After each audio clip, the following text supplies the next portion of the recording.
Bonjour, bonjour.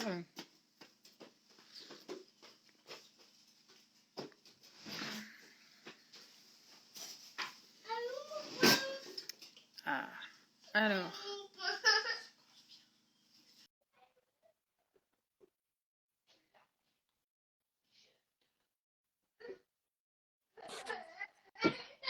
Ah, chouette. Salut Kevin, Comment vas-tu? ça va? Je crois que je vais émigrer.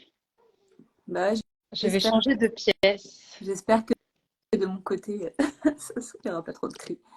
Mais bon, Ben, je suis pas sûre de pouvoir aussi ne pas avoir trop de cris non plus. Alors désolé, il va y avoir un petit peu de bruit. Je vais passer à côté du générateur. Et après, ça devrait le faire. Comment vas-tu? bah, ça va bien, merci.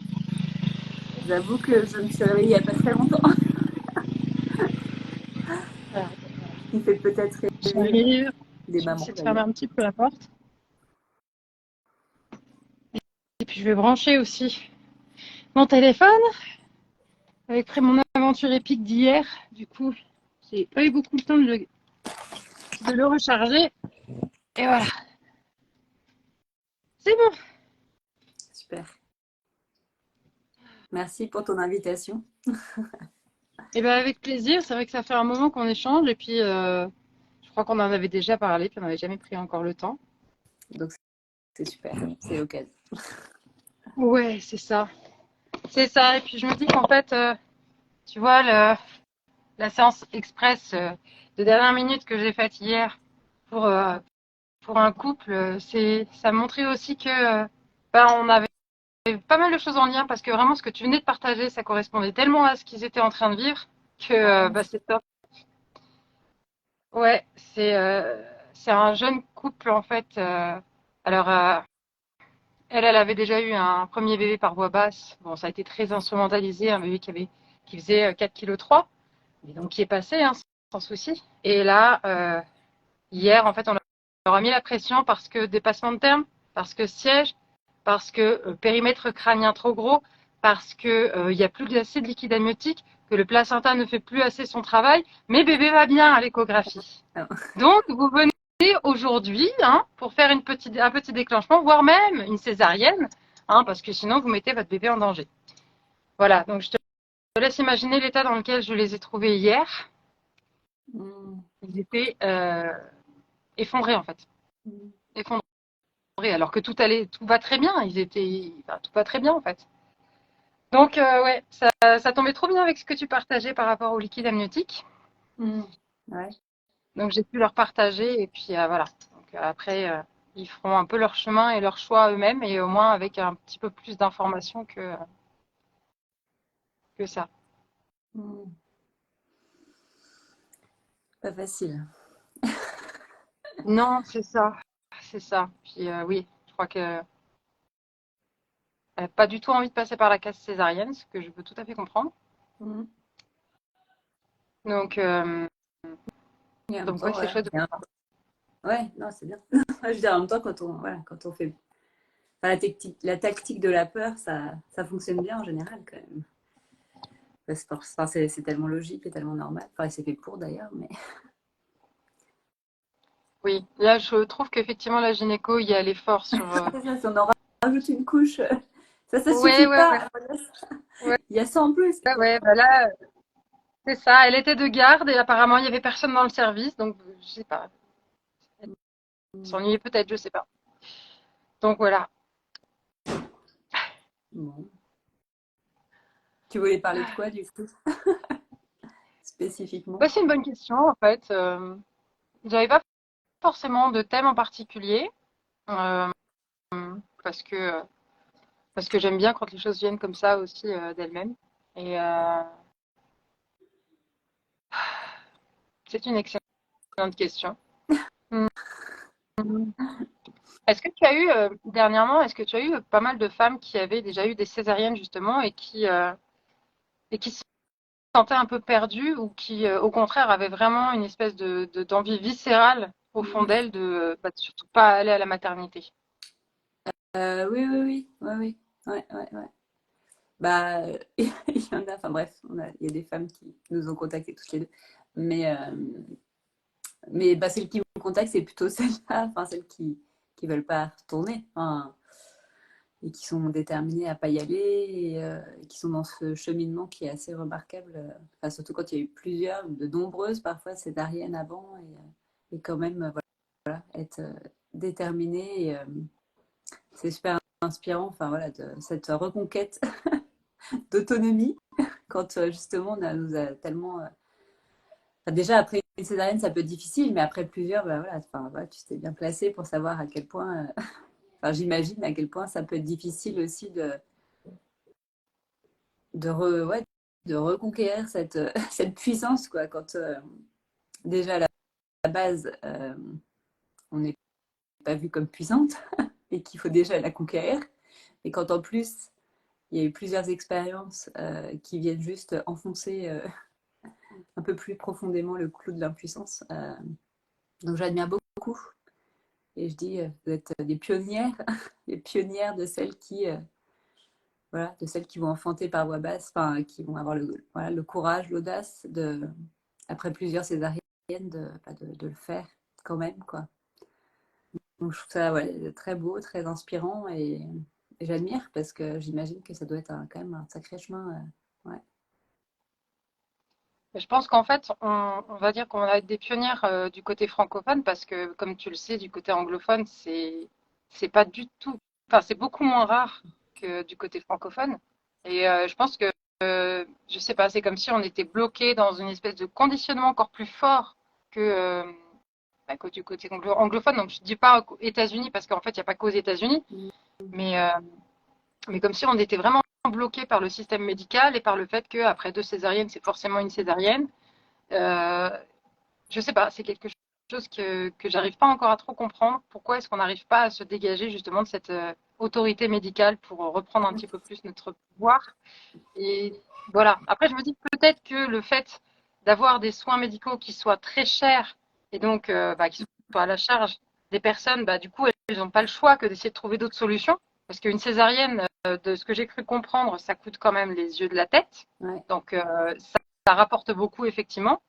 Mais si t'as pas les moyens, je sais pas, tu essaies de trouver d'autres solutions en fait. En plus du fait de pas vouloir trouver, de pas vouloir revivre un traumatisme ou de vouloir vivre quelque chose de différent. Je pense qu'il y a aussi ce côté-là financier qui fait que non, je peux pas me permettre d'aller à l'hôpital parce que j'ai pas les moyens non plus. Et Ouais. je pense que du coup, oui, il y a peut-être plus de femmes qui hésitent pas à, ouais, c'est ça, à trouver du confort dans l'inconfort de la situation et de se dire, tant pis, je trouverai pas non plus de sage-femme parce que des sages-femmes, même du côté anglophone, il n'y en a pas tant que ça qui suivent les naissances à domicile après plusieurs césariennes. Il y en a, mais il n'y en a pas tant que ça. Euh, du coup, oui, je pense qu'il y en a beaucoup qui font ce choix de donner naissance souverainement chez elles. Et, euh, et c'est vraiment impressionnant comme quand j'avais découvert ça pour la première fois, j'avais demandé Laura Chanley Kaplan en amie sur Facebook parce que donc c'est celle qui a écrit le livre Accoucher par soi-même, Ouais. qui est un livre, un des livres qui m'a vraiment reboosté, qui m'a fait énormément de bien. Et puis elle avait accepté, puis on a échangé, on a discuté tout ça, et puis j'étais allée voir sur son profil, et elle avait demandé à sa communauté s'il y avait des femmes qui avaient eu plusieurs césariennes et qui avaient donné naissance librement chez elles. Moi, dans ma tête, je me suis dit, bon, il ne va pas avoir de réponse, ou alors peut-être une ou deux. Et là, j'ai vu une quinzaine de femmes, après deux, trois, quatre, enfin, je ne sais même plus le nombre de césariennes, et je me suis dit, mais c'est pas possible. Et en fait, c'est à partir de là que j'ai commencé à chercher du côté anglophone, parce qu'en France, euh, après trois césariennes, je n'avais trouvé qu'un récit, et encore c'était un récit extrêmement médicalisé, donc ça ne me correspondait pas du tout dans ce que je cherchais. Et en fait,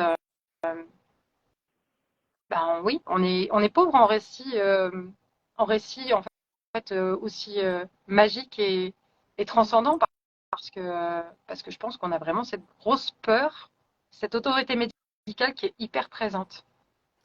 Ouais.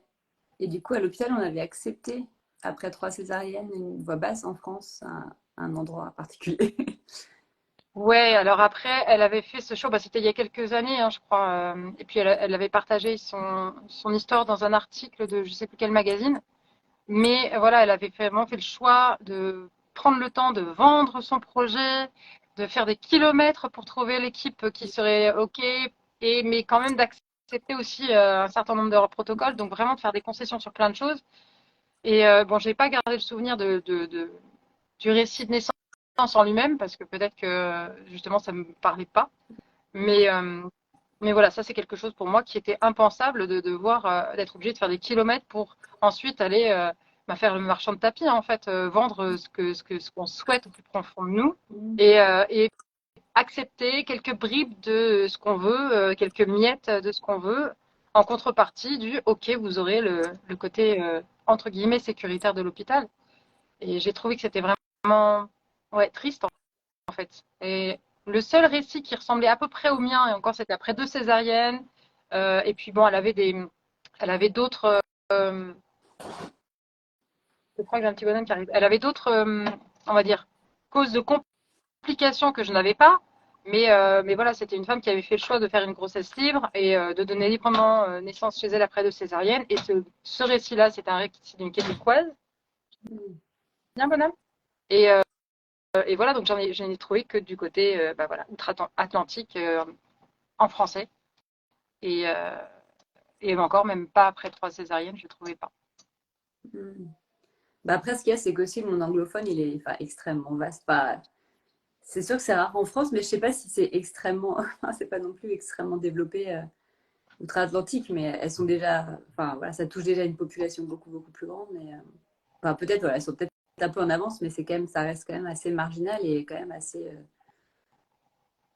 Ouais, enfin, c'est pas non plus.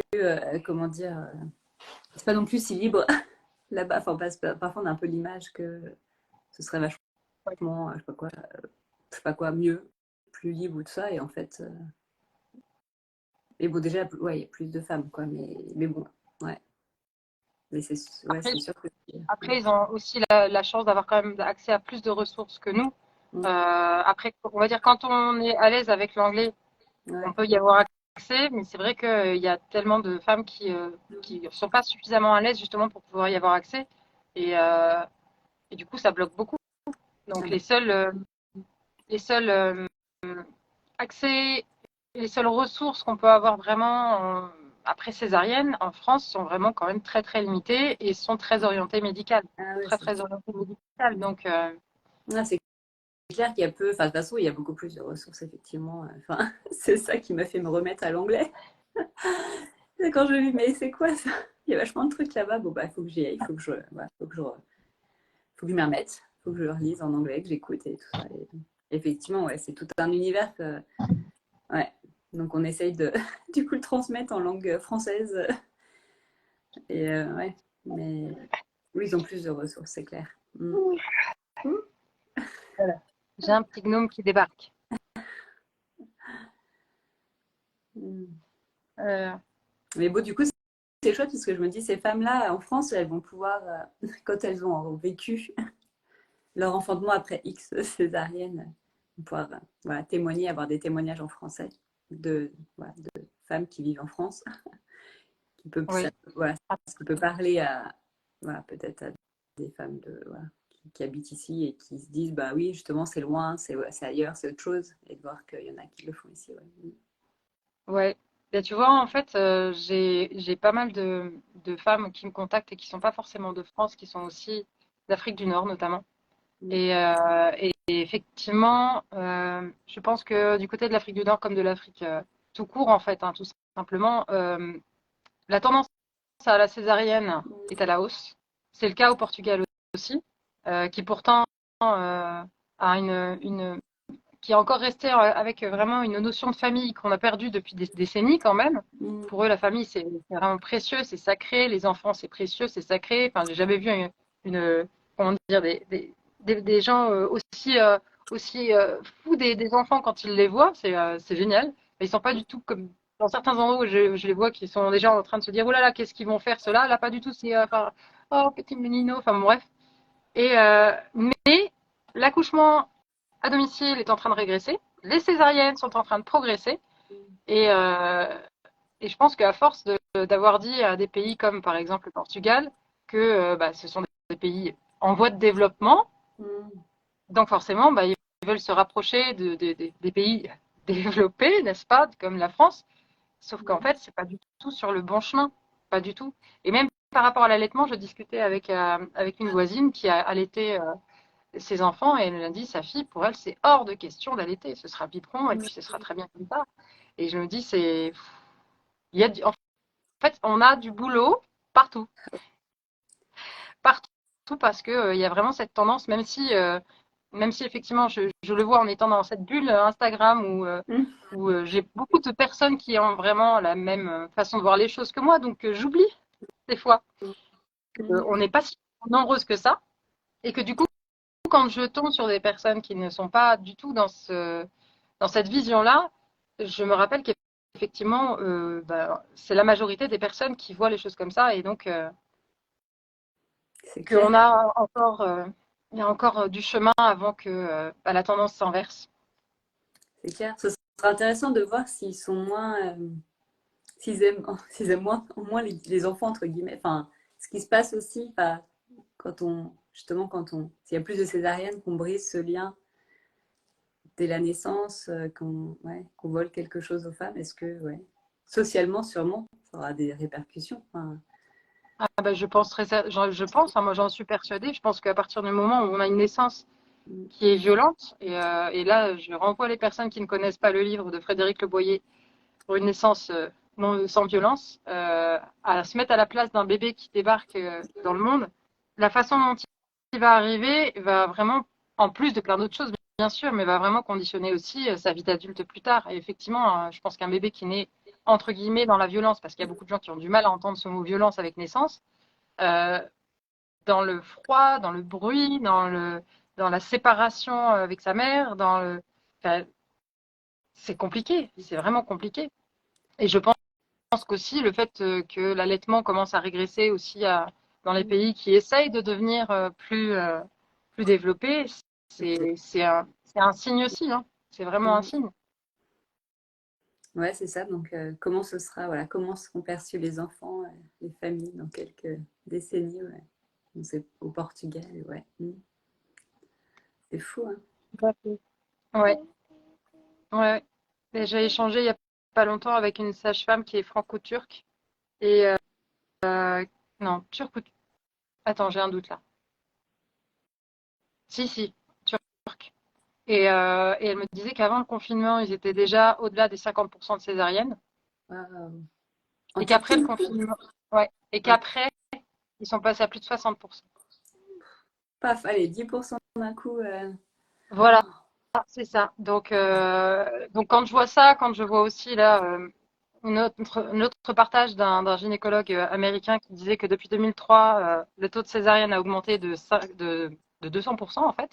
Il a Waouh. doublé depuis 2003. Bah, c'est Ça paraît c'est tellement effrayant. fou. C'est fou. C'est C'est incroyable. effrayant. Ouais. Et je pense qu'effectivement, on n'a pas assez d'informations à tous les niveaux sur les risques de la césarienne. Et par exemple, pour ce couple hier, euh, où justement la femme a dit et a tenu mordicus à la gynéco qu'elle ne voulait pas de césarienne, elle lui a dit, mais enfin, mais qu'est-ce qu'il y a de mal avec une césarienne? Ouais, c'est ça. Et là, à l'intérieur, tu te dis, mais bon sang, mais même elle se rend pas compte de ce que c'est qu'une césarienne. Pour elle, c'est juste, j'ouvre le ventre, je sors le bébé et c'est bon, tout va bien. Bah, Mais non, ouais. ça va Elle au-delà de est ça. chirurgienne. Enfin, peut-être pour des chirurgiens, tu vois, c'est pas, je sais pas, enfin, ça reste quand même une grosse opération, mais je sais pas, ils ont l'habitude, c'est une chirurgie, on fait ça vite, bien, voilà. On peut l'espérer en tout cas. Et ouais, c'est banalisé, c'est. Et puis finalement, ils voient pas forcément non plus les effets à long terme non plus. Ah C'est-à-dire oui, qu'il y a personne bah, qui vient quand ils ont 20 ans, 30 ans, leur dire voilà, suite à la césarienne de ma naissance, je suis dépressif, j'ai ceci, j'ai cela, parce qu'il y a quand même beaucoup de choses aussi. C'est pas une fatalité évidemment, heureusement, mais quand on est par césarienne, il y a quand même des répercussions aussi sur la vie future en fait. Il n'y a pas assez d'études, il y a pas assez d'études qui peuvent vraiment montrer la corrélation entre la façon dont on est et notre vie future, mais enfin, Michel Audin avait commencé à travailler là-dessus, justement. Ouais. Et dans son livre Césarienne, question et fait en jeu, il en parle. Donc, quand on est un bébé né par césarienne, comme ça a été mon cas, ça a été très bouleversant parce que j'ai vraiment compris aussi des traits de ma personnalité, compris aussi oui, compris un certain nombre de choses par rapport à moi-même, en fait, sur le fait d'être né par césarienne. Donc, ça peut avoir des impacts. Je dis pas que ça en a évidemment tout le temps parce que c'est pas forcément le cas tout le temps. Comme le fait qu'un bébé soit nourri au biberon ne sera pas forcément malade toute sa vie non plus. Mais, euh, mais c'est intéressant quand même de savoir qu'il y a des effets à court terme, oui, mais il y a des effets à moyen et long terme aussi, même par rapport à la maman elle-même. Ouais, bah, c'est sûr que les études, bah, là, j'avais une étude, j'avais partagé une étude à la une d'ailleurs sur le déclenchement et ça parle plutôt de tout ce qui est asthme et maladies respiratoires, tout ça. Peut-être d'autres choses, mais oui, ça parle pas de cet aspect psychologique qui en plus est difficile à évaluer parce qu'après il y a toute la vie, enfin voilà, il y a tellement de choses, donc pas dans quelle mesure on peut isoler tu vois, la césarienne par rapport à tout le reste, mais on sait, enfin je veux dire, en même temps ces études, c'est tellement limitatif parce qu'évidemment on se doute bien que forcer un processus naturel, enfin ça, ouais, puis ça dépossède par l'enfant de sa, moi, je suis sûre de sa capacité à avoir confiance. Enfin, j'ai même pas, j'arrive au monde, je suis même pas entre guillemets, évidemment c'est comme ça parce que, mais je suis même pas capable de naître déjà. Enfin, ça sape la confiance quoi. Enfin, alors qu'évidemment c'est pas que c'est, ouais, pas que t'es pas, toi, t'es pas capable, c'était que je sais pas les protocoles ou je ne sais quoi a fait que, on fait que ouais, t'es né par césarienne, mais je pense qu'effectivement, c'est tellement un rite de passage pour le bébé de naître, de naître par voix basse, de manière spontanée et tout ça. Et, venir attraper et être sorti comme ça voilà, d'une minute à l'autre, quoi. Enfin, mais, ouais, voilà, du mal à imaginer le trauma et ouais, les réactions que ça peut avoir. Mais ça paraît tellement évident. Donc, bref, dans ces études, c'est pour ça que c'est. En même temps, il en faut, hein, tant mieux. Enfin, tant mieux, je sais pas comment dire. Et en même temps, c'est biaisé. Et en même temps, ça prendra jamais en compte toute la réalité. Et on peut leur faire, C'est ça. et on peut leur faire dire tout et n'importe quoi aussi. Donc, mais de toute façon, c'est juste du bon sens, en fait. Je sais pas. Si on est censé naître comme ça, sauf cas de force majeure, c'est toujours mieux comme ça, quoi. Enfin, Ouais. Mais oui, c'est ça. C'est ça. Après, c'est vrai que des fois, ça fait du bien aussi de se dire que ça peut être le bébé aussi qui a choisi ce type de naissance, même si c'est quelque chose qu'on ignore aussi complètement. Est-ce que vraiment on choisit nos familles avant d'arriver sur cette vie terrestre? Est-ce que vraiment on choisit entre guillemets un chemin ou pas? Ça c'est vraiment quelque chose que je sais pas, mais une énergéticienne m'en avait parlé quand j'étais enceinte de mon dernier. Et dans un certain sens, ça m'avait un peu réconciliée aussi avec mes 3 césariennes parce que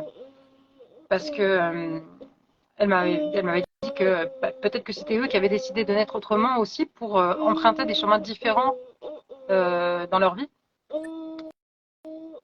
Donc voilà, il y avait ce côté-là qui était différent, on va dire. ouais. Bah, après, ça, ce que tu dis, finalement, si c'est 70, 60, tu vois, ça sera plus très. Et ouais, je partage, enfin, comment dire, enfin, à la fois, je pense que c'est bien de choisir l'histoire qui nous apaise et qui fait du sens pour nous, et voilà, et que, qu'on peut choisir l'histoire qu'on a envie que ce soit. Et en même temps, je trouve que c'est un peu un raccourci, enfin, comment dire ça, je veux dire, bah non, enfin, tout ces protocoles, enfin, tout ce non-sens, enfin, le bébé, enfin, je veux dire, enfin, il peut pas ça. Comment dire, après, ouais, à la fois, c'est son chemin de vie, enfin, de toute façon, tu l'as vécu, donc voilà, c'est ton chemin, etc. Mais faut pas que ça devienne une justification, tu vois, enfin, de dire, bah voilà, bon, bah, c'est comme ça, il voulait naître comme ça, bah, je sais pas s'il y a beaucoup de bébés qui veulent naître déclenchés, enfin, ça n'a pas vraiment de sens, enfin, vouloir, ce serait peut-être pas le terme, mais en tout cas, ils ont accepté, ou en tout cas, ils ont vécu ça, et on peut trouver du sens, parce que, ou même, je savais pas, du coup, toi, tu vois, que tu avais eu, enfin, que tu étais née par césarienne, et du coup, effectivement, il y a aussi beaucoup, enfin, histoire de, voilà, je suis née par césarienne et du coup aussi cette grande peur de faire pareil ou peut-être pas ou d'ailleurs parfois c'est bon de toute façon c'était comme ça pour ma mère donc moi aussi mais ça a un grand impact. Il y a des Non, femmes qui disent alors pour bah, moi, de toute façon ma mère a pas réussi donc c'est normal tu vois que j'arrive pas non plus. Il y a plein d'histoires autour mais c'est sûr que c'est pas anodin quand on est né par césarienne après quand vient le tour de donner naissance et tous les récits qu'on a pu entendre, surtout si on a dit que, si la mère a dit qu'elle pouvait pas faire, que. alors, pour moi, c'était un peu différent dans le sens où Ouais, je suis l'aînée et je suis la seule qui est née par césarienne. Mais d'accord. mon frère, enfin, ma sœur et mon frère sont nés par voie basse. Ouais. Mais en fait, moi, je suis certaine que si mes bébés étaient en siège, dans la même position, sans malformation utérine, sans qu'il y ait rien de physique qui explique pourquoi ils étaient tous les trois dans la même position, c'est que inconsciemment, j'avais vraiment bloqué mon corps parce que je ne voulais pas vivre la boucherie qu'a pu vivre ma mère pour ces 3 grossesses et ces 3 accouchements en fait. Parce que finalement, ça a été pour les 3, elle a jamais eu une expérience positive, mais rien. Mais c'est ça. Et Et en fait, c'est juste parce que j'ai pris le temps d'en discuter avec elle vraiment pendant que j'étais enceinte de mon 4e. Je savais à peu près, grosso modo, ce qu'elle avait vécu, mais pas vraiment plus dans les détails. Et là, d'en avoir vraiment parlé, il y a quelque chose qui a dû se débloquer parce qu'il s'est mis en position céphalique très tôt dans la grossesse et puis il n'a plus bougé du tout.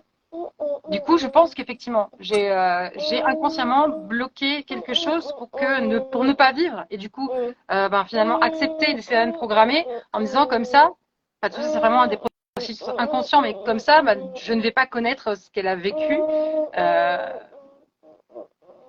Voilà, c'est possible. Est-ce que En tout cas, oui, vous ça. étiez en siège, tu étais en siège aussi, bébé, tes frères et sœurs aussi? Ah non, non. Ah non, non. Non, non, c'est Ah pas non, ça. alors ma mère a eu des béances du col. Alors ça, c'est pareil, c'est bon, bref. Pour ces 3 grossesses, elle a dû être alitée à 5 mois de grossesse, je crois, donc cerclée, hein, donc cerclage. Et en fait, plus ça allait dans les grossesses et plus elle devait être alitée tôt et hospitalisée, hein, évidemment. En plus, elle a dû passer plus de 2 mois en milieu hospitalier, allongé. Enfin, pour moi, c'est impensable, tellement ça doit être difficile à vivre quand même. Et donc, ben oui, du jour au lendemain, quand ils ont décidé d'enlever le cerclage pour moi, rupture complète de la poche des os. Alors, c'est ce qui m'a été dit. Je n'ai pas plus d'éléments parce qu'évidemment, ça fait plus de 20 ans. Je n'ai pas de dossier médical. Je n'ai rien de plus. Donc, mon corps était imprimé sur son ventre. Donc, effectivement, apparemment, je vais vraiment plus du tout avoir de liquide. Alors, au monito, on aurait perdu mon cœur plusieurs fois. Voilà, donc césarienne d'urgence sous anesthésie générale. Elle s'est retrouvée avec 4 de tension. Donc, même si elle avait eu l'intention Ah, d'allaiter, je pense qu'elle n'aurait pas pu. On est resté 15 jours à l'hôpital. Infection de la cicatrice. Enfin, j'en passe et des meilleurs, des réouvertures. Enfin, vraiment, l'horreur. Pour ma sœur, qui est née certes par voie basse, c'est pareil, en fait, ça a enchaîné avec des erreurs médicales, avec des. Enfin, que des trucs vraiment qui donnent vraiment pas envie. Et mon frère, lui, il est né grand préma, malgré le cerclage. Donc avec jaunisse, voilà, enfin, avec le fait de ne pas être du tout non plus dans la même maternité, donc obligé d'y aller en taxi à chaque fois pour aller le voir. Enfin bon, ouais, non. Clairement, je pense que dans mon inconscient, je ne voulais surtout pas vivre ce genre de choses. C'est clair. ouais, bah Donc oui, peut-être que je je m'étais comprends. dit, ce sera plus confort si c'est programmé. Oui, puis c'est moins violent. C'est vrai que parfois, on entend des histoires de dire que les maternités, je sais pas quoi, elles prônent le naturel, ou je sais plus, on me racontait des naissances horribles, mais c'est la voix basse, d'accord, mais une voix basse en boucherie, effectivement, une césarienne, c'est sûrement mieux pour la mère et le bébé, mieux entre guillemets, mais je veux dire, c'est pas le fait de se faire torturer qui. Il n'y a pas de bénéfice à naître par voie basse si c'est pour ne rien respecter et être violenté, quoi. Donc effectivement, voilà, vaut sûrement mieux une césarienne que des forceps, que s'acharner avec. Mais bon, tout ça, on est entre c'est entre la peste et le choléra, quoi. C'est ça. Mais, oui, Et voilà, encore une fois, c'est juste parce que un gynécologue te fait part de bien ses sûr. peurs, entre guillemets, en te disant, parce que même pour mon premier qui avait la tête défléchie, alors je Et me rappelle plus à quel terme c'était quand on s'est rendu compte qu'il était en siège, qu'il avait la tête défléchie, mais quand j'y réfléchis maintenant avec tout ce que je sais, je me dis, mais comment est-ce qu'on peut humainement se dire qu'un bébé va rester dans cette position-là jusqu'à la fin? ouais, bah ouais, c'est Il va ouais. pas rester comme ça tout, enfin, je sais pas, pendant des jours et des jours. Il va forcément bouger. Il va bouger la tête. Enfin, pour moi, c'est logique en fait. C'est pas parce qu'à un instant T, il avait la tête comme ça que forcément il va rester comme ça jusqu'à la fin. Sauf que, ben voilà, à ce moment-là, quand on te fait comprendre, ah, vous voulez essayer la voix basse en siège? Bon, mais écoutez, pourquoi pas, hein. Par contre, c'est le plus dur, tu peux sortir à la fin. Faut pas abandonner surtout, hein, parce que là, ça sera fichu, hein. Bon, bah voilà, qu'est-ce que tu veux? C'est ton premier bébé, tu te Ah, poses pas la question.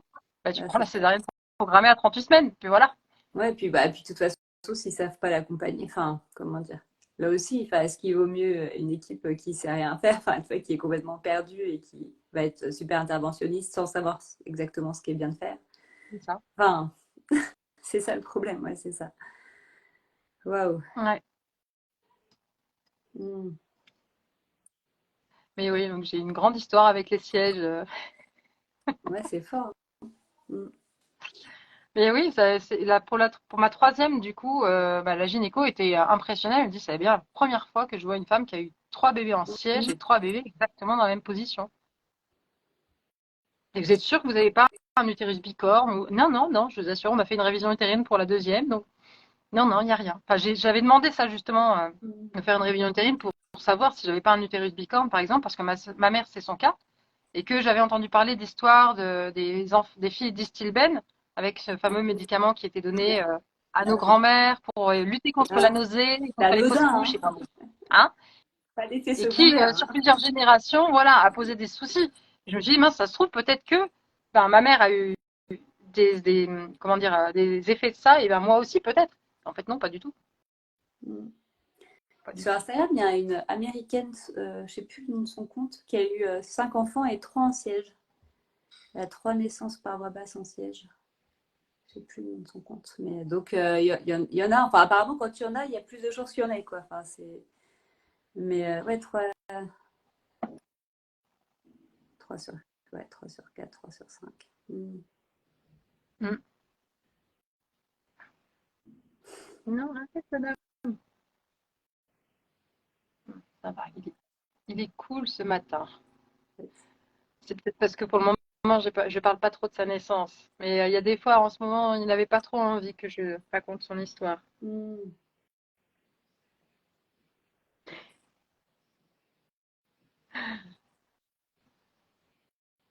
Ouais, il est en train d'essayer de te regarder. Coucou. Ouais. Du coup, là, je ne sais plus trop par quoi continuer. Et j'ai d'autres. Il y a tellement, tellement de choses à dire, en fait. Il y a tellement de choses à dire pour pouvoir accompagner. Ouais, bah, mais c'est ouais, ce que tu dis, c'est en même temps, c'est. Enfin, c'est nos histoires, finalement, c'est plus important. Enfin, parce que souvent, enfin, bref, tu sais, on parle de ouais, physiologie, tout ça, mais ça, c'est. Voilà, c'est comment dire, ça c'est la base, mais c'est l'introduction, quoi.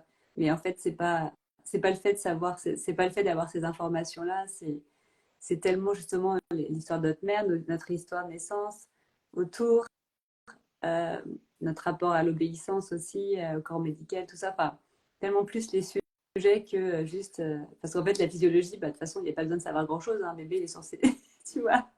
Enfin, c'est pas le fait de savoir tel mouvement, tel truc, bah non, mais en fait, ça, Ça le se fait corps, tout seul, normalement. ouais, c'est ça se fait tout seul, donc c'est pas si intéressant que ça, quoi. Mais c'est plus ce Non. qui joue de façon plus inconsciente ou toutes ces histoires qu'on a entendues, c'est ça qui a ouais, beaucoup plus d'impact, quoi.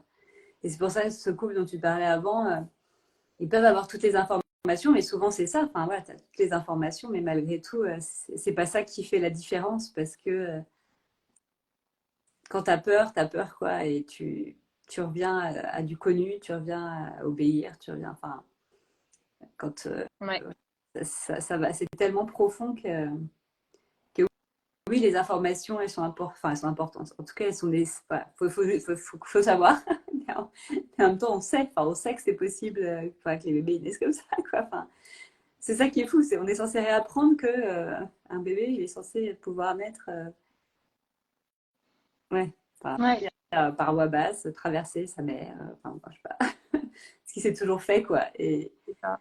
Dans la position qu'elle veut, au terme qui est nécessaire, enfin voilà, avec juste en laissant faire tout simplement. Et hier, en étant donc pendant plus de 8 heures là, sur cette aire de jeu avec mes enfants, ça m'a vraiment montré qu'en fait tout ça, ça se rapporte vraiment à tellement, tellement d'aspects de la vie où on veut imiter la nature, et sauf qu'en fait, on dépense en énergie, on dépense en argent, on dépense en plein de choses, alors que tout est là. Et le fameux air de jeu avec cette espèce de texture là pour éviter de se faire mal, avec tout ce béton de partout, alors qu'il suffirait qu'il y ait de l'herbe, il suffirait qu'il y ait la terre. Enfin, je veux dire, quand on chute sur la terre, ça fait pas plus mal que chuter sur cette espèce de truc de matière, là, tu sais, un peu. Pourquoi dépenser autant alors que la nature a déjà fait ce qui est présent? En fait, c'est exactement la même chose que pour la naissance. Et il y a tellement, tellement d'aspects dans notre vie qu'on a complètement oublié. On a complètement oublié qu'en fait, on s'est fait déposséder de ce que la nature a fait simplement elle-même. Et qu'en fait, on n'a pas forcément besoin de tous ces efforts, de tout ce travail, enfin, on s'est rajouté des complications à tous les niveaux de la vie. À tous les niveaux de la vie. Et effectivement, comme dit MichelLedon, ça commence par la naissance. Si on veut changer le monde, il faut changer aussi la façon dont naissent les bébés, pour aussi, du coup, que les adultes puissent avoir une autre perception de la vie, une autre perception de ce qui est la normalité réelle. Maintenant, la normalité en termes d'alimentation, c'est pas forcément la bonne normalité, on va dire. bah La oui, normalité en termes d'habitat, c'est pas forcément non plus la meilleure normalité. Il y a tellement de choses en fait qui sont liées, qui sont vraiment liées. Et, euh, et quand on commence à reprendre un peu le pouvoir et son pouvoir de décision à certains niveaux, on se rend compte que on commence à mettre un doigt dans l'engrenage et qu'en et fait, finalement on est embarqué dans plein de domaines et on se rend compte que en fait on peut prendre le pouvoir sur notre vie sur plein plein d'autres niveaux. Et comme j'aime bien le dire, il y a l'autoroute, mm, c'est celle qu'on nous a apprise hein, quand on était petit, le métro, boulot, dodo, se marier, avoir des enfants, une maison, un chien. Et puis c'est ok pour les personnes qui le souhaitent. Et puis ben sauf qu'il faut savoir qu'il y a aussi des petites routes à côté. Il y a des petites routes de campagne ou de montagne. Enfin on choisit celles qu'on veut en fait, qui sont peut-être plus lentes, mais qui sont peut-être plus dépaysantes et qui permettent de découvrir plein de choses, un paysage différent. On va plus lentement, on prend plus le temps. Et, et en fait, c'est vraiment ça que j'ai envie de pouvoir transmettre aux générations futures aussi. C'est qu'ils aient le choix. Ils aient le choix entre l'autoroute ou choisir telle ou telle autre petite route qui existe en fait, qui était juste un peu cachée derrière du lierre, mais elle est là. mm, c'est poétique. Ouais. Non, mais ouais, ouais. Ça paraît tellement, ouais, on est tellement décalé, déconnecté, c'est fou hein, de se dire, c'est tellement simple et c'est devenu tellement compliqué. Et tu vois, C'est, j'avais envoyé un post ce matin par rapport à, c'était un compte d'un naturopathe. Et j'avais déjà entendu parler de ça, des tribus pionnières qui n'avaient pas du tout eu accès à la modernité, hein, qui sont dans une force, une santé incroyable, des dents magnifiques, parfaites, sans aucune carie, sans rien du tout, sans brosse à dents, sans examen dentaire tous les ans, etc. Et, et en fait, voilà, ça, encore une fois, ça montre que pour eux, les accouchements et les naissances se passent sans aucun problème, par exemple, en plus de leur santé, etc. Alors qu'à partir du moment où des tribus commencent à être modernisées, il commence à y avoir justement des problèmes qui apparaissent et des maladies qui apparaissent. Alors quand on est du coup plus des tribus et qu'on est des civilisations plus modernes comme nous, en fait on s'est mis des croche-pattes à nous-mêmes depuis des générations et des générations et maintenant il faut arriver à remarcher normalement sans avoir peur de se reprendre un croche-patte derrière. Ça devient vraiment compliqué en fait de revenir à ce qui était simple. Pourtant, ça pourrait être vraiment simple hein, de revenir à ça, sauf qu'en fin de compte, on s'est fait tellement de nœuds émotionnels, inconscients, que pour revenir à cette simplicité, il va falloir plusieurs générations.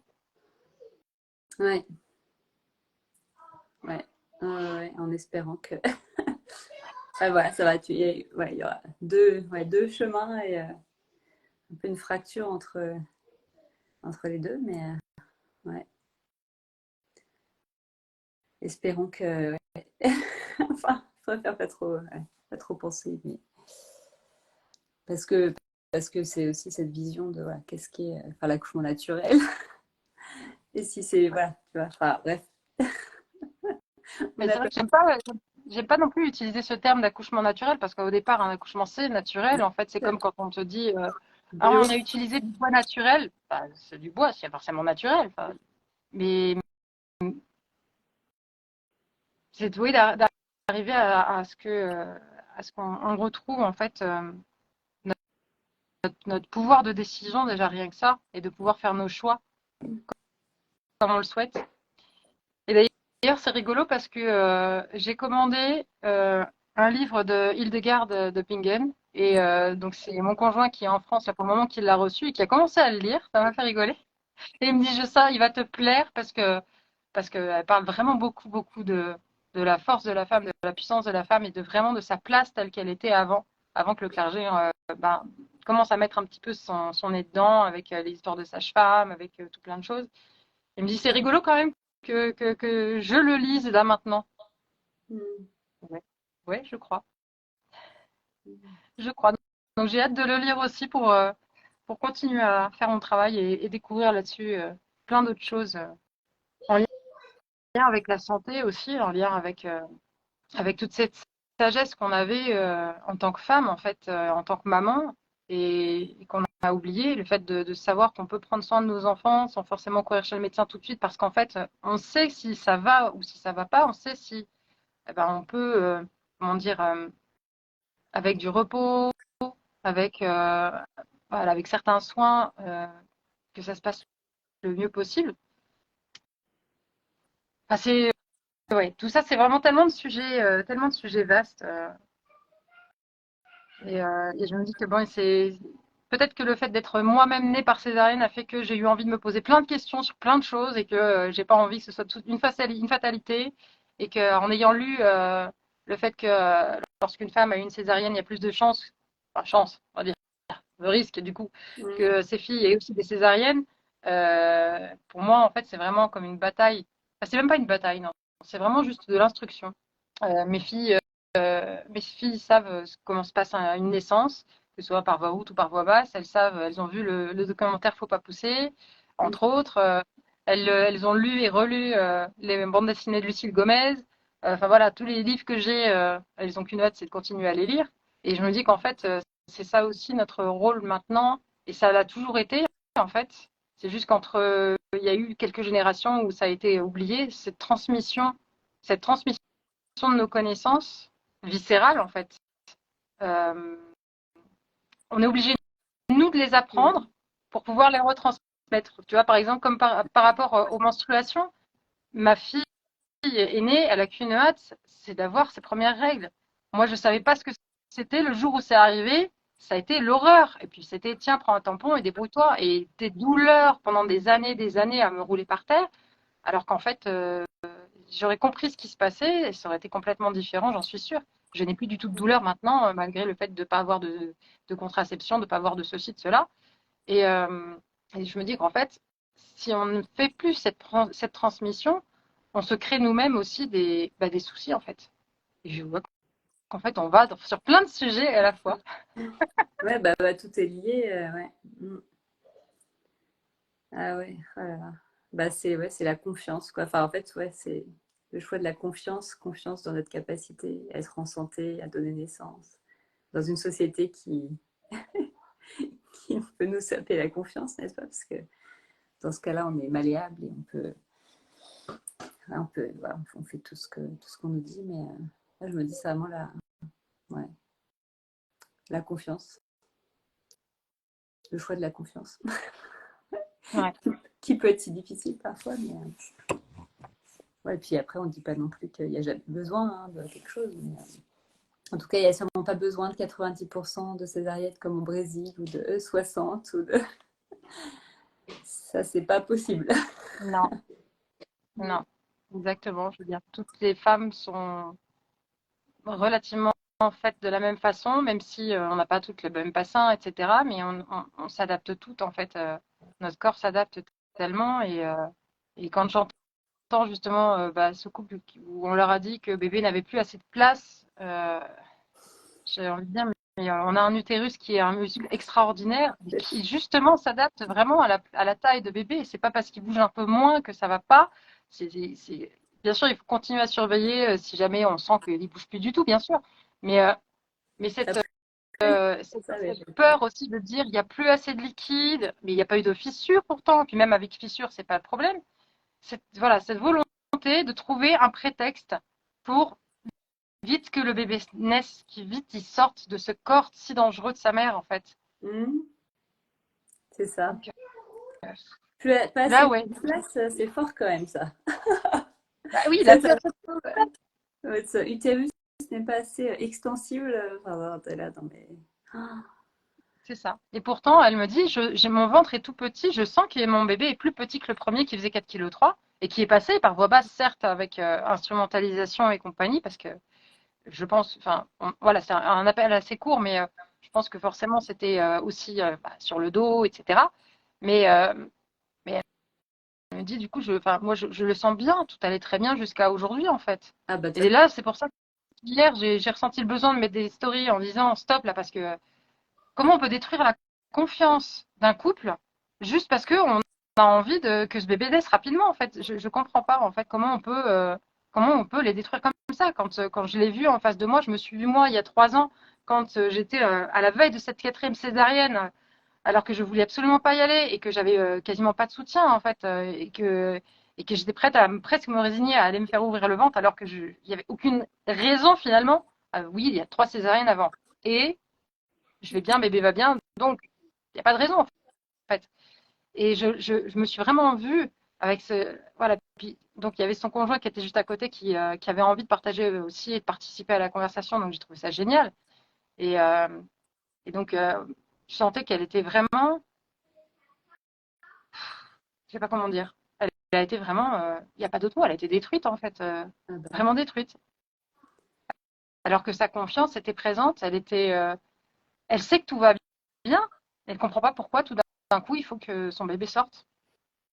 Bah, je sais pas si personne comprend. Enfin, je veux dire, c'est juste, c'est comme ça en fait. Parfois, on cherche aussi tu vois, des réponses alors que c'est comme ça, c'est protocole, vous n'allez pas dépasser et puis c'est tout quoi. Et donc, on va trouver des raisons, mais C'est ça. souvent, c'est une question, c'est mais pourquoi ça, pourquoi ça? Bah, en fait, il n'y a pas vraiment de raison, enfin, sauf un cas où il y a quelque chose, mais cas plus rare. Sinon, c'est comme ça en fait. Il n'y a pas vraiment il n'y a pas vraiment à chercher. C'est le Mais processus. non, non, C'est comme ça qu'on voilà, fait. c'est ça. Et puis j'ai fait assez d'études, donc je sais ce que je dis. Et puis c'est comme ça qu'on fait ici. Et puis voilà, point. Ah bah ça, c'est Et puis sûr. de toute façon, sinon Qui on va sommes-nous déjà mourir. qui sommes-nous pour en parler? C'est ça. C'est ça. C'est ça. Donc, ouais, c'est.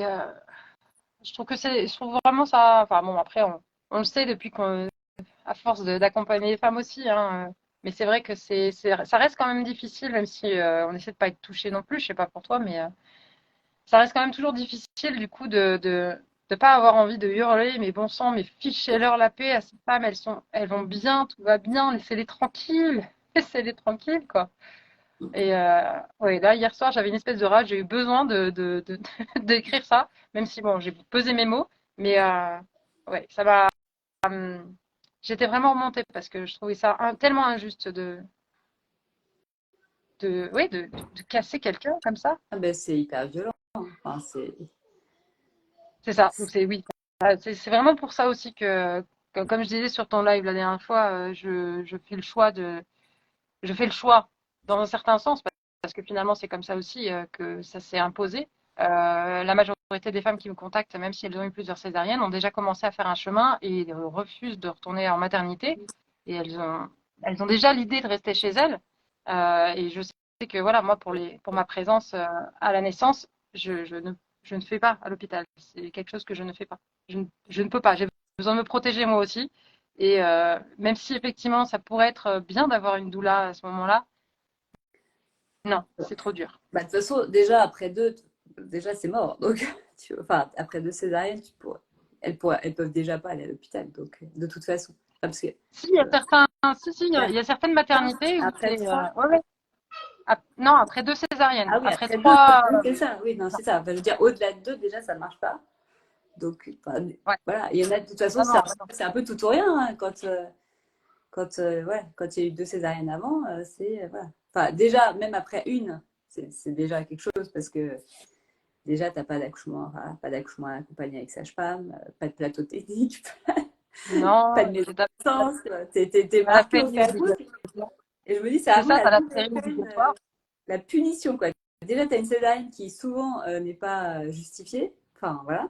Et en plus de ça, après, t'es puni. C'est quand même. Enfin, c'est fou, quoi. Tu te dis, c'est d'une violence. C'est ça.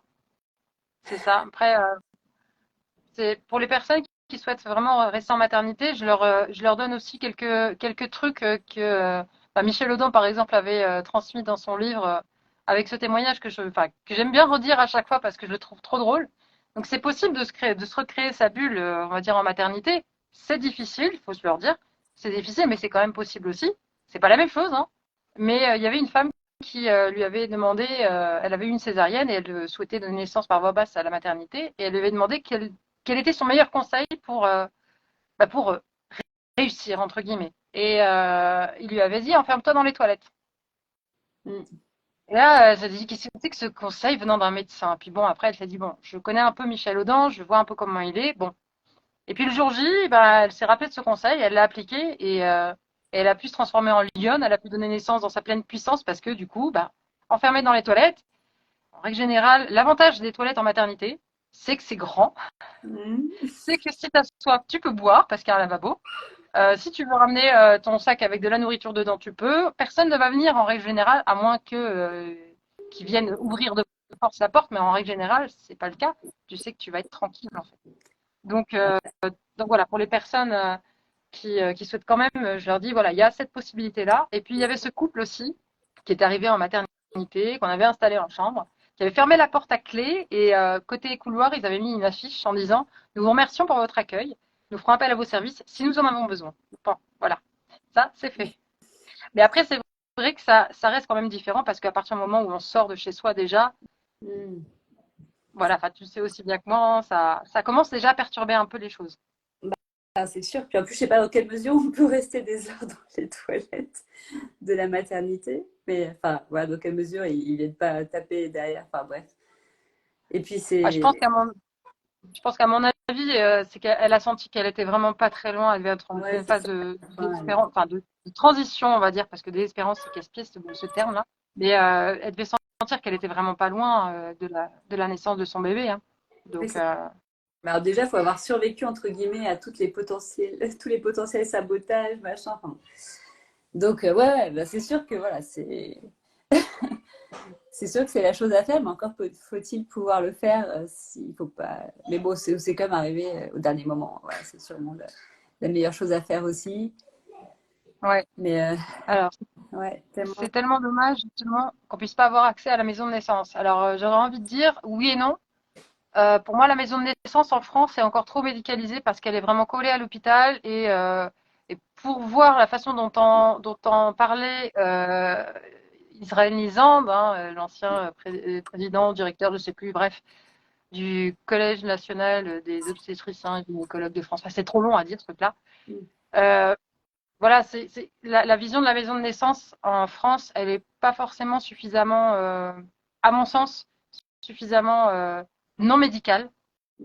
Euh, enfin, je sais plus si c'est en Angleterre où les maisons de Bah, naissance ne sont pas collées au, aux maternités. au Canada, c'est vraiment, en fait, c'est comme la maison. Enfin, d'ailleurs, je m'étais dit, bah, finalement, pourquoi? Alors, si je comprends d'un point de vue organisationnel, mais je me dis, bah, en fait, c'est comme la maison. Enfin, sauf que effectivement, les sages-femmes, bah, ça leur permet de tourner entre elles, etc. Mais il n'y a pas du tout il y a rien. Enfin, il y a rien de. Enfin, c'est loin d'un hôpital. Enfin, c'est Ouais, pas à côté. Et voilà, c'est comme enfanter chez soi, quoi. Mais ouais. c'est ça. Et Ouais, donc, en France, c'est pas du tout comme ça. Déjà rien qu'il y ait une maison, déjà, rien que ça les rend malades, maison de naissance, mais alors que c'est l'antichambre de l'hôpital, parce qu'en plus, tu es transféré, mais alors là, c'est tellement dangereux d'être en maison de naissance que. Non, mais c'est surréaliste. C'est ce qui fait que parfois, finalement, il y a des naissances plus respectées en niveau 3 qu'en maison de naissance parce qu'on va Ouais. paniquer au moindre truc, on va transférer au moindre. Il y a tellement de critères, de conditions, etc. Ouais, que ça peut être pire que ça peut être pire que tout, à moins voilà, d'avoir l'enfantement parfait selon les critères attendus. C'est toujours comme ça Ouais, derrière. Enfin, voilà, c'est quand, ça. Après, quand tu es sinon, c'est. quand t'es dans les clous, entre guillemets, ça va, quoi. Enfin, ça va. Mais il voilà, faut pas en Enfin, dévier. il y a pas mal de, ouais, il y a pas mal de conditions, hein. Je pense que déjà, je sais pas si le fait que ce soit un premier bébé, ça passe. Le fait d'avoir un bébé trop gros, un bébé en siège, enfin trop Le gros, ça c'est terme, toujours pareil, hein. la durée du travail, enfin, plein de choses, quoi. Ouais. Enfin, Des jumeaux, des ah triplés, enfin voilà. Oh là là. non, ça va pas, non. Non, non. Attends, Mais là, c'est. quelle idée. Quelle idée. Ah là là là. Donc Ouais. voilà, donc c'est pour ça que c'est à la fois, enfin ça peut être décevant effectivement pour des femmes qui souhaitent ça, mais parfois on ne sait pas non plus exactement voilà ce que finalement la maison de naissance, oui ça peut être, voilà, si on est vraiment bien tout dans les clous, ça peut être pas trop mal, mais qu'en même temps, voilà, je sais Ouais. plus, j'ai entendu un taux de transfert qui était juste fou, genre 30%, je sais plus, selon les endroits, t'es Ouais. là, attends, C'est pour ça. donc Ça avait enfin, après, un peu comme la salle nature ou dans beaucoup de maternités, ouais, c'est même pas vraiment une pièce qui est utile, c'est une pièce où on range le matériel parce qu'elle n'est pas utilisée ou très peu. Et puis, oui, encore une fois, la façon dont on parlait, Israël Misante, c'est vraiment, pour moi, à partir du moment où la personne qui est, entre guillemets, à la tête de toute une congrégation, ça montre aussi quand même l'ambiance du reste de la congrégation. C'est un peu, voilà, ça montre que dans la majorité des cas, les gynécologues vont penser un petit peu la même façon. C'est-à-dire que, ben oui, alors les maisons de naissance, oui, c'est très bien, comme les salles nature, hein, et puis, mais bon, en règle générale, elles ont besoin qu'on les accouche vite fait. Alors, avec ce terme, on les accouche aussi, c'est tant qu'à faire. c'est On rajoute une petite couche, quoi. Mais c'est ouais, c'est pas le fait d'avoir des jolis une murs, jolie déco. une jolie piscine et puis un truc pour s'accrocher qui fait que l'enfantement sera physiologique. Non, tu vois, Et, je pense que franchement, la salle, alors je crois qu'il appelait ça la salle sauvage, Michel Audin, à la maternité de Pithiviers, c'était une salle où il y avait une petite piscine d'enfants, je crois, mais on va dire là, c'est complètement différent dans le sens où même s'il y avait un côté médical, déjà tout ce qui était médical était très peu visible, et puis de ce que j'ai pu voir avec tous les témoignages, etc. euh, la place était vraiment laissée aux femmes, à leurs maris et aux bébés, en fait, au temps aussi. Et, euh, et puis, ben voilà, il donnait naissance après 2 césariennes par voie basse à Michel Audin il y a 40 ans. C'est pas un souci. ouais, normal, Hein. quoi. Comme un bébé qui je me rappelle aussi de ce témoignage où Michel Audin savait que la femme attendait un bébé qui était en siège, mais il avait fait le choix de ne pas lui dire. Et donc pendant la naissance, elle se rend compte que son bébé est en siège. Et il lui fait, ben, on est comme on peut. Tout simplement, quoi. Voilà, enfin, pas de panique, tout va bien, en fait. Et donc, ça s'est très, très bien passé. Et il y a des fois, je me dis, mais pourquoi est-ce qu'on ne voit pas la simplicité telle que là où elle est? C'est vraiment arriver à dézoomer aussi sur la situation au lieu d'être vraiment dans un effet tunnel, ce qui est vraiment l'effet de la panique. C'est vraiment cet effet-là où qu'on voit, quand on est en panique, on voit plus tout ce qui est autour, on ne voit qu'un seul truc, on a un espèce de tunnel comme ça. Et en fait, c'est comme ça que je vois malheureusement les choses en milieu hospitalier. C'est vraiment, je focalise uniquement là sur ce qui se passe, mais je ne vois pas tout ce qui se passe autour. Je dézoome pas sur la situation. Et en fait, compte, attends 2 secondes, qu'est-ce qui se passe? Le bébé va bien? Ouais. La maman aussi? Ouais. Bon, bah alors, voilà. Et c'est toujours.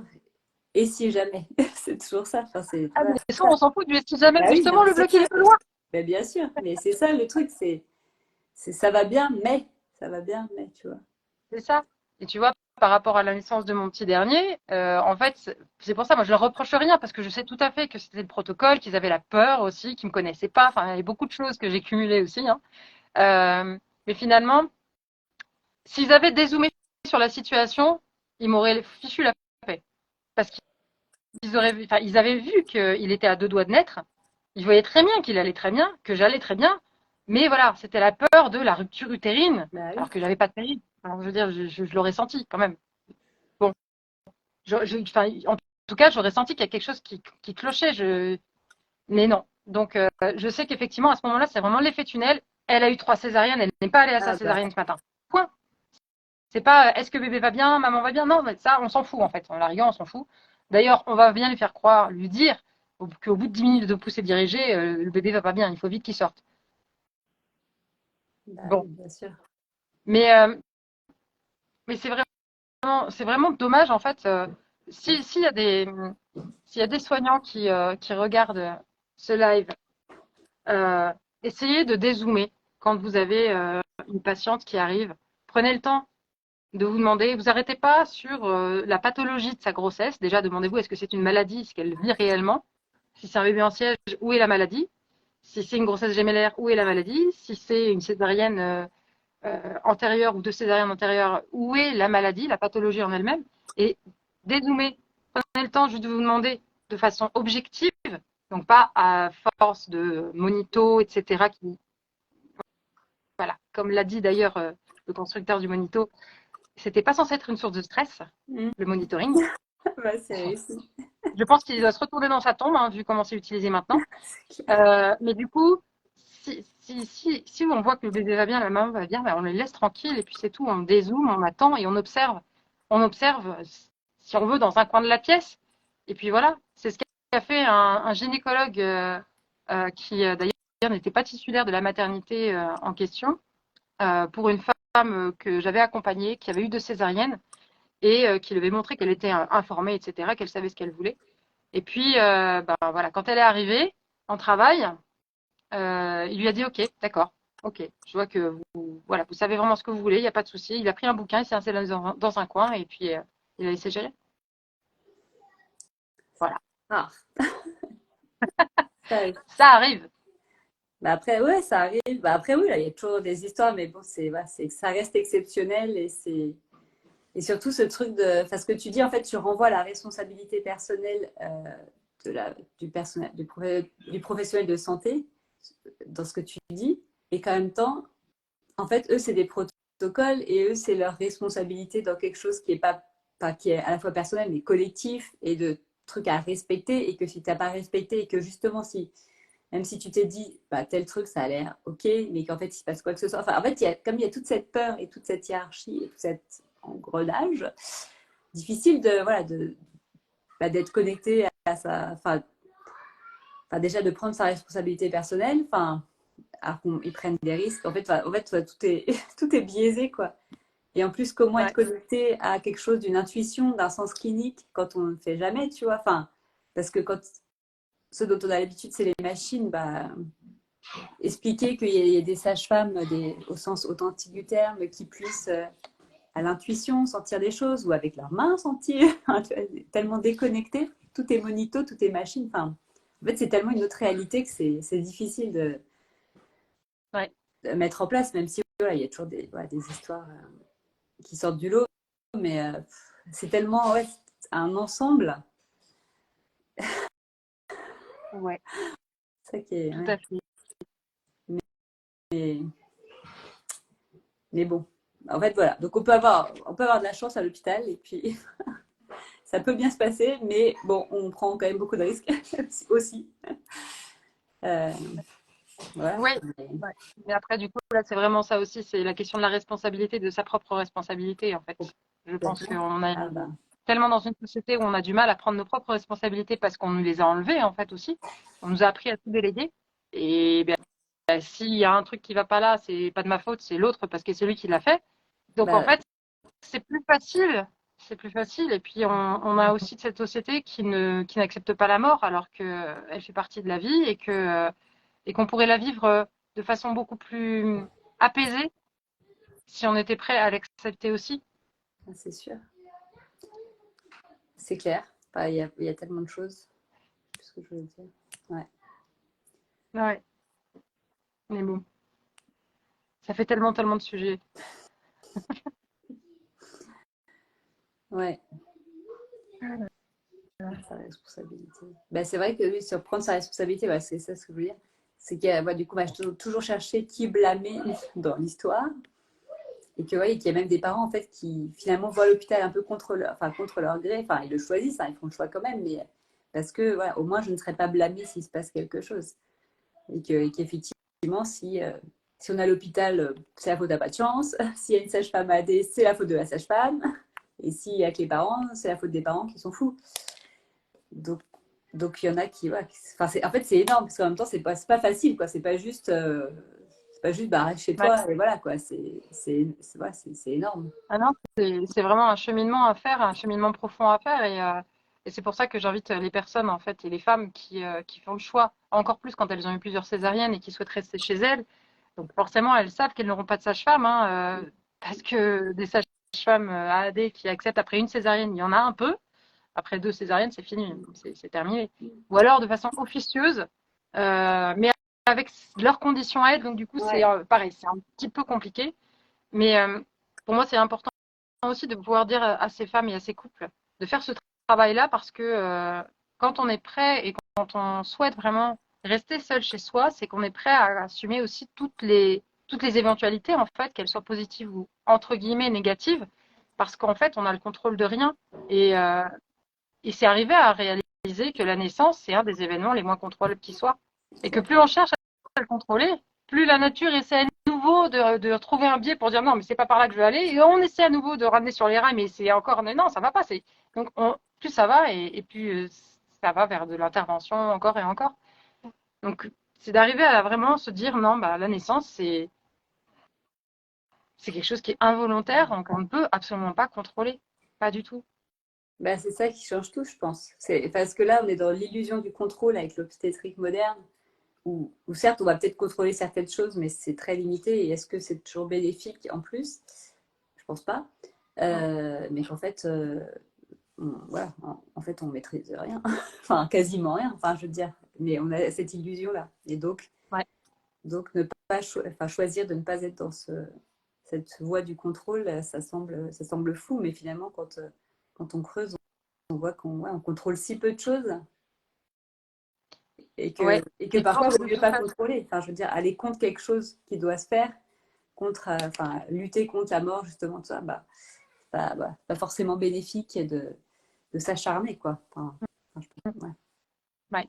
Tout à fait. Au contraire, je pense que c'est important d'accompagner de façon consciente les personnes qui vivent ça, vraiment. Ouais, ouais, c'est À sûr. quelques Mais périodes que ce soit, c'est primordial, c'est quelque chose qu'on ne vit plus.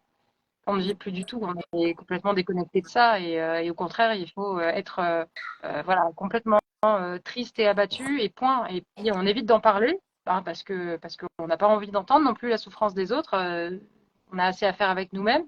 Donc souvent, c'est vraiment ça aussi que je trouve vraiment dommage, c'est on oublie ce que c'est que d'entendre et d'écouter les autres sans rapporter ça du coup à nous-mêmes et à notre propre histoire et à se dire oui mais du coup ok elle souffre mais moi j'ai pas envie que ça fasse quelque chose en moi et du coup c'est pour ça que je vais pas en parler avec elle et puis voilà s'arrêter là ça sera très bien. Dans les deux mais se passe bien. oui, la plupart se passent bien, oui. Mais en fait, ce qu'il y a, c'est que bien sûr, la plupart se passent bien, mais qu'on peut pas. Il y en a qui se passent entre guillemets pas bien non plus. Enfin, c'est pas parce que comment dire, ça se passe bien dans la majorité des cas, mais évidemment, on peut pas dire que dès lors que la physiologie est respectée, ça se passe toujours bien, parce que parfois il y en a qui pensent ça. Ben, en fait, non. Enfin, se passe ce qui doit se passer, mais en fait, voilà, c'est encore c'est vaste aussi parce que C'est ça. euh, Et comme on dit de toute façon, le risque zéro n'existe pas. Et puis finalement, même dans l'accouchement physio en lui-même, il y a peut-être eu quelque chose, que ce soit sur le moment même, qui a perturbé un peu le processus, ou peut-être une peur ou quelque chose qui était encore présent et qui a perturbé aussi le processus. Donc c'est quelque chose c'est tellement vaste. Et comme je le dis, finalement, on s'est tellement mis des nœuds dans le cerveau, mis des nœuds dans nos émotions, mis des nœuds dans plein de choses que bah, pour arriver à vraiment lâcher vraiment le contrôle, c'est difficile.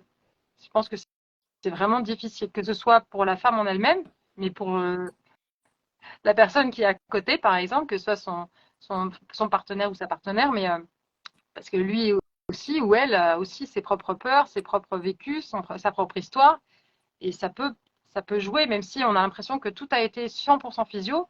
Peut-être qu'il y a eu un moment, un truc de stress qui a été perçu par la femme et qui, enfin, voilà, c'est tellement vaste, tellement, c'est impossible en fait de vraiment dire si ça si ça a été du coup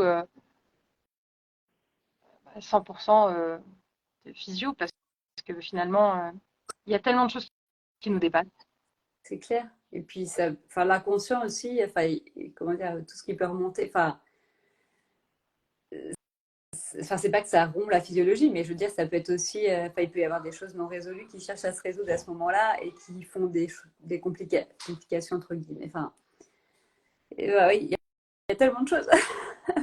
Et des Ouais, actions non assistées qui sont pas du tout physiologiques, enfin, pas du tout ou très perturbées, ou avec plein de gens, ou avec. Ou même, j'avais partagé ça avec la poire, là, pour aspirer le bébé. T'es là, c'est un enfantement libre. Il n'y a pas de personnel médical et des choses qui sont tellement ancré, ouais. ancrées et de refaire des choses de l'hôpital alors qu'on choisit de donner naissance hors de l'hôpital. Et il y a des choses. Enfin, donc, ouais. Mm. Donc, il y a plein de choses qui peuvent jouer en fait. Mais bon, en tout cas, ce qui est sûr, c'est que oui, quand même, en général, ça se passe bien. Ouais, ouais. Mais que plus on lève de choses, plus on est dans l'intimité, le respect, tout ce qu'on veut, enfin, plus ça va vite et bien, quoi. Enfin, Après, vite, c'est le but n'est pas d'aller vrai, vite, mais comme, comme on dit, pour résumer, l'idéal, que ce soit pour la naissance en elle-même, pour la délivrance du placenta ou même pour les premiers temps, c'est de rester dans les conditions qui ont été celles de la conception. Et comme je le dis régulièrement, je ne veux pas savoir les mœurs des uns et des autres, ça ne me regarde pas, mais en règle générale, on n'a pas les néons dans la figure, on n'a pas 15 personnes qui rentrent, qui sortent dans la pièce, on ne pense pas à la liste de courses, on n'a pas froid, on n'a pas faim, on n'a pas soif, euh, on se sent en sécurité, et ben c'est la même chose pour la naissance, en fait, c'est exactement la même chose. Et en fait, il faudrait arriver à ce que ce soit la même chose ben, une fois que le bébé est né, qu'on ne soit pas encore en mode ah ça y est c'est bon c'est cool tout va bien on prend les photos on appelle tout le monde non il y a le placenta qui doit arriver encore et là déjà c'est une première intervention une première sortie de la bulle du coup et parfois ça peut faire que ben on fait cette fameuse rétention placentaire si on va dire ça comme ça mais juste parce que ben on n'est plus dans, ce, dans cet instinct aussi animal. Et on est en gros presque dans un instinct de survie à ce moment-là, même si on ne se sent pas forcément en danger. Le corps en lui-même, finalement, il s'est déconnecté de ce qui devait se passer encore. mm, Et même par rapport, je pense, même à l'arrivée tout simplement du bébé, à partir du moment où il est là, imaginons que le placenta est né également, bah, c'est pas une raison pour forcément lui mettre un bonnet sur la tête, l'aspirer, le frotter avec une serviette, le machin, le truc. Non, non, c'est rester aussi en fait tout simplement, ben, pareil, la même chose que dans la conception. En règle générale, on est nu, on est au chaud, on n'a pas besoin de se frotter fort avec une serviette ni de se mettre un bonnet sur la tête. Enfin, je sais pas. En règle générale, on se prend pas trop la tête à ce niveau-là. Donc c'est pareil en fait. C'est pour ça que j'aime beaucoup la vidéo, cette vidéo ah oui, italienne. ouais. Elle me fait beaucoup La rigoler. la C'est ça. ouais. Bah oui, c'est. En fait, quand on regarde ça, t'as envie de rigoler. En même temps, bah oui, mais c'est ça qui se passe. Et ça paraît tellement normal de l'autre côté, mais quand on montre ça, enfin, c'est une vidéo du coup qui montre la conception naturelle à l'hôpital et qu'ils n'y La arrivent pas en tentative fait. de La conception tentative, naturelle à la l'hôpital. tentative, et qu'ils n'y arrivent pas parce qu'ils sont tout le temps interrompus et ça paraît risible et en même temps, bah, ça on le fait tout le temps pour la naissance et ça paraît normal quoi d'être dans un hall de gare. Ça vient, C'est on rentre, ça. on On prend la sort, température. On on prend la va regarder. température. Ouh là là, vous mettez pas dans cette position-là. Éteignez, enfin allumez-moi ces lumières. Et patati et patata. Et puis surtout, non, non, mais attendez, j'ai besoin de vérifier si effectivement vous faites bien les choses correctement. Enfin, c'est comme pour pousser. Est-ce que vous poussez correctement? Mais il n'y a pas besoin Ah là là. d'apprendre à pousser en fait finalement parce que ça se fait tout seul. Et je ne savais pas pousser. Ça, c'est quelque chose Ah qui me ouais. hérisse le poil aussi quand on leur a dit, mais vous ne poussez pas bien, madame. Mais non, ça n'a rien à voir. C'est juste que c'est pas le moment en fait. C'est Point. Voilà. c'est horrible quoi, vraiment. C'est fou comme on a disséqué un truc qui se faisait spontanément. On a essayé de disséquer en phase, en dilatation, en centimètres, en machin, En chiffres. en chiffres, à tout contrôler, quoi. Et qu'en fin de compte, enfin, Ouais. ça Et fait en que même, perturber, quoi. Pour, et en même temps, tu vois, je me dis, on est tellement avec des chiffres, c'est donc censé être quelque chose d'extrêmement cartésien, sauf qu'on mesure quand même l'ouverture du col avec les doigts, sauf que qu'est-ce qui est plus subjectif que ça, entre deux doigts différents, entre, ben là, je suis fatiguée, donc je le sens un peu plus comme ça. Enfin, déjà, d'une. Et puis, il y a plein d'autres choses. Enfin, par rapport au bassin de la femme, comment est-ce qu'on peut se dire, je vais faire une pelvimétrie à, je sais pas moi, 32 SA, votre bassin est trop petit, point. Le bassin, il va s'ouvrir jusqu'à la fin. Ça sert à quoi cette pelvimétrie? Vous savez, du coup, à combien il sera quand le bébé va sortir? Ben non. Donc, en fait, ça n'a rien de cartésien, en fait. Et je me dis, pourquoi faire autant d'années d'études et du coup, faire des choses qui sont, désolé, mais pas fiable et approximative. Parce que pour moi, c'est extrêmement approximatif. C'est comme la DPA. Cette DPA, déjà, les cycles de la femme, on arrête, 28 jours. Non, c'est faux. Toutes les femmes n'ont pas des cycles de 28 jours. Faut arrêter avec ça parce qu'en fait, on culpabilise du coup quand on a un cycle trop court ou trop long. On se dit que c'est qu'on a un truc qui va pas. Et en fait, non, c'est juste que peut-être notre corps, il est comme ça, tout simplement. Donc forcément, on peut pas avoir une date d'ovulation qui a J14. Et donc, ben oui, ça donne pas la même chose non plus sur le temps. Et pour eux, les premiers jours, quand on te dit, non, mais je pense que c'était pas là la date de la conception. Oh, c'est pas grave, à 2, 3 jours près. C'est pas grave. oui, bah, Ouais, sauf que là, à la fin, sauf que ça devient deux, grave. 3 jours près, ça fait toute la différence aussi. C'est ça. Non, mais Et c'est. de se dire, voilà, un bébé de tant de kilos, vous pourrez pas le sortir. Et bon sang, la gravité, vous connaissez? Ouais, c'est. Bah, Quand quelque chose de lourd pèse sur un tuyau qui est flexible, selon toute logique, ça ça va bien fonctionner en fait. Donc c'est ça que je trouve vraiment dommage, c'est que c'est qu'en fait ils sont enfermés dans des chiffres et dans des choses qui ne sont même pas vraiment scientifiques, cartésiennes. c'est clair. C'est pas C'est grave au clair. début, c'est grave, c'est pas grave à la fin. Oui, tout à fait. Par rapport à cette fameuse date où finalement que plus de 90% des femmes ne donnent pas naissance ce jour-là, hein, de toute façon. Ouais, non, mais c'est. Ouais, insensé. Ouais. Ah là là. Enfin, Il- Le temps a passé. oui, oui, tout à J'entends, fait, tout à fait. j'entends que chez moi, je crois que chez le Ça commence à cochon, ça commence à s'énerver un petit peu. Moi aussi, là. J'ai ma troisième qui est arrivée. Je crois qu'ils vont pas tarder à me dire, Maman, quand est-ce que tu fais les crêpes? Ah, trop bien. Donc, merci beaucoup. Voilà. Merci pour cet échange qui Merci, est allé Pauline. dans tous les sens. Mais c'est ça que j'aime bien aussi. C'est que j'ai du mal à. C'est comme pour mon podcast, j'ai du mal à dire, voilà, on va parler que de ça. Parce qu'en fait, tellement tout se recoupe. C'est comme Michel Audin. En fait, je me dis, mince, je parle comme Michel Audin finalement. Parce que quand tu lui poses une question, t'as l'impression qu'il répond à côté. Mais en fait, non, il donne la réponse, mais plein d'autres réponses en même temps. Et en fait, je crois que j'ai mon cerveau qui fait ça, Ouais, bah, ouais, je connais. qui va partout dans tous les sens. Mm. Donc bon, merci, c'était très chouette Merci. de pouvoir faire ce moment-là. Ouais. Et puis du coup, ben, À je vais quand? mettre ça en replay. À Ah, quand un à quand un prochain prochain live? Sympa. Ah ben, C'est super intéressant. je sais pas. Écoute, on va voir quand est-ce que c'est possible. Pourquoi pas pour en refaire un si ça te va. Bah oui, oui, ça marche. Du Avec coup, plaisir. Mm. du coup, merci aux personnes qui étaient présentes et aux personnes qui vont regarder le replay. Et puis, à très bientôt. Bon week-end. À bientôt, ouais. Bon week-end. Et puis, je vais essayer de retrouver où est-ce que je l'éteins. Je sais plus. Allez, Ciao. belle journée. Hein. À bientôt. Bonne journée. Au revoir, Perrine. Au revoir, tout le monde.